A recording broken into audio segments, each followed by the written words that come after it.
One of the common trends in a lot of adaptations of Arthurian legends is to cast one of the characters with an actor of color. This is done for a few reasons. Sometimes the casting director is looking for the best actor, not a specific ethnicity. Sometimes they want to have a diverse cast to attract a broader audience or provide positive representation. Sometimes the names that they cast are big enough that it'd be foolish enough to turn them down for any reason. But regardless of the reason, this has been going on for a while.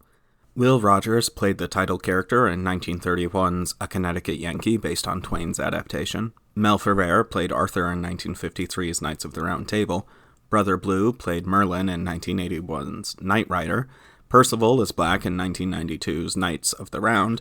Whoopi Goldberg played an adaptation of Twain's Morien in 1998's A Knight in Camelot.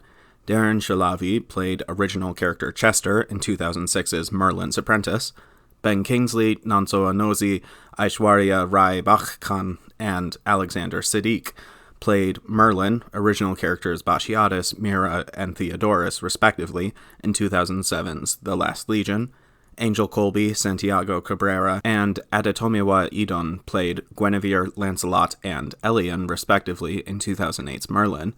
Chris Tavares played Lancelot in 2010's Avalon High. Sinqua Walls, Carolyn Ford, Elliot Knight, Joanna Metras, and Lee Majdoub played Lancelot, Nimue, Merlin, Guinevere, and Kay, respectively, in 2011's Once Upon a Time. Chipo Chung plays original character Vivian in 2011's Camelot. Charlotte Brimble played Olwen in 2015's Arthur and Merlin. Jimon Onsu, Kingsley Ben-Adir, and Tom Wu played Bedivere, Tristan, and George, respectively, in 2017's King Arthur Legend of the Sword. Dev Patel, Aaron Kellyman, and Sarita Chowdhury played Gawain, Winfred, and Mother, respectively, in 2020's The Green Knight. Now, reactions to these castings have varied. Actors like Ferrer, Metras, and Brimble that are multiracial, light-skinned, and white-passing are pretty much seen as white, and thus no big deal to the die-hard white Arthurian fans. However, individuals like Walls, Honsu, and Patel, who are obviously men of color, have faced outrage from supposed fans that believe as Arthur supposedly lived in 5th and 6th century Britain, he and his friends, family, and acquaintances should all be portrayed as Western European.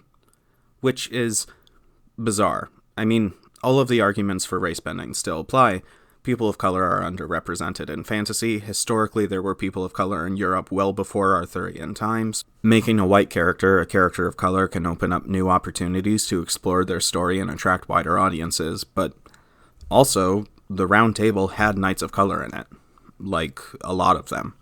Sir Palamedes dates back to 13th century prose and features heavily in the tales of Tristan Isolde and Galahad's Grail Quest. He was a Saracen and a Christian, and was tasked with hunting the questing beast, and post-Vulgate he is the only one who is able to slay it. His younger brothers, Saphir and Seguerides, are also Knights of the Round Table. Saphir is also able to convincingly pose as Hector de Marie, Lancelot's half-brother, meaning both Sir de Marie and either King Ban or Lady de Marie are at the very least perceived to be Arab by others. If it is Ban, then the same applies to King Bors. Sir Bors the Younger, Sir Lionel, and of course Lancelot himself. Sir Feirefiz, Percival's half-brother, is half-black, and is actually one of the earliest fictional characters with vitiligo. He's explicitly dark-skinned in his debut. He's described as heroic, noble, handsome, and talented. Sir Morien is the star of his own 13th century romance, the son of Sir Aglovale and a black Christian princess. Royal, tall, dark, and handsome, Morien is repeatedly described as having dark complexion.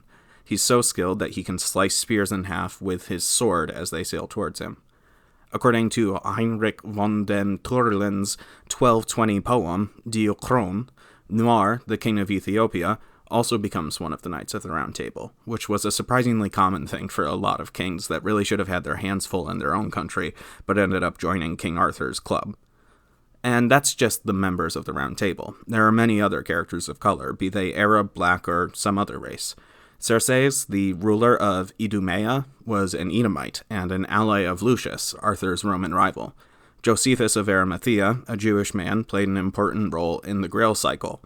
Lambergus' wife was Hebrew. Lamer and Brienne, a pair of rivaling brothers with a magical set of armor, were Arab. Queen Belicane, the mother of Sir Feirefiz, was black, of course, and possibly from Morocco. Feirefiz was an Arab-friendly rival of Arthur. According to the Lancelot Vulgate, Sapient, an Iraqi, or rather someone in what became modern-day Iraq, was responsible at least in part for scribing the original Arthurian legends. In Parzival, we learn of the Baruch of Baghdad and his battles with Pompeius and Endomius, leaders of Assyria, and how Percival's father died in these battles. According to Strasbourg's version of the Tristan and Isolde story, Isolde was one-quarter African. Alexander, from later Irish tales, is from India, and even all the way back in Colwick ach Olwen, potentially the first Arthurian legend, well before Lancelot was even created, Glewlyd said he'd visited India and Africa. So why, if the actual tales about Arthur from Western Europe are so filled with Africans and Asians, do modern fans reject the notion that the Round Table's knights could be diverse? See, Arthurian legends are part of a group of stories, alongside Greek myths, Viking sagas, and German fairy tales, that white identitarians claim as part of their supposed shared history. White nationalists and supremacists propose that Europe, and thus by extension white people, are united in isolation, where Europe existed without people of color peacefully for millennia, until relatively recently. In reality, of course, European nations have been at war for as long as its recorded history, and its folklore has never been isolated. Greek myths were influenced by Egyptian ones. Viking sagas included the Thule people in them.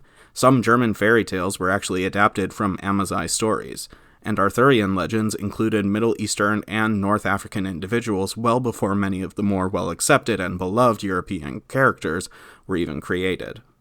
Don't let white nationalists rewrite history or folklore, and don't let them be the only ones writing fantasy either.